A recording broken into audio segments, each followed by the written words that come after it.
అధ్యక్ష, పల్నాడు జిల్లాలో చిలకలూరుపేటకి తూర్పు వైపు నుంచి ఓగేరు వాగుగా మొదలై అది బాపట్ల జిల్లాలో ప్రవేశించేటప్పటికి నల్లమడ వాగుగా రూపాంతరం చెంది ఈ లోపు ఇంకా ఆ వాగుల్లో కుప్పగంజి అని నక్కవాగు అని ఈ వాగులన్నీ కూడా ఆ ఓగేరు వాగు నుంచి నల్లమడలోకి ప్రవేశించి ఈ నల్లమడ వాగు 3-4 నియోజకవర్గాలుగా పోకుండా వెళ్లి తూర్పున ఉన్నటువంటి బంగాళాఖాతంలో కలుస్తుంది.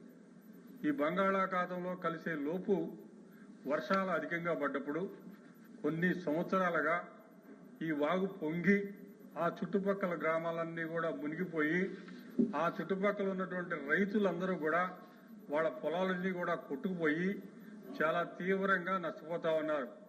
ఇది గత కొన్ని సంవత్సరాలుగా స్వాతంత్రం వచ్చిన దగ్గర నుంచి కూడా జరిగేటువంటి పరిస్థితి అధ్యక్ష. ఇట్లా రావడానికి కారణం ఆ వాగు వంకలు తిరిగి ఉంటుంది. ఈ వాగును మోడర్నైజేషన్ చేయండి, ఆ వంకలు తీసి ల్యాండ్ ఎక్విజిషన్ చేసి ఆ వంకలు తీసి స్ట్రైట్ చేసి సముద్రంలో కలిపేటట్టుగా చేస్తే రైతాంగం నష్టపోకుండా ఉంటారని చెప్పి చాలా సంవత్సరాల నుంచి అక్కడ ఉన్నటువంటి ప్రజాప్రతినిధులు కానీ ప్రభుత్వంలో ఉన్నటువంటి ఈనాడు ఉన్నటువంటి ముఖ్యమంత్రి గారికి కూడా తెలుసు ఆ విషయాలు.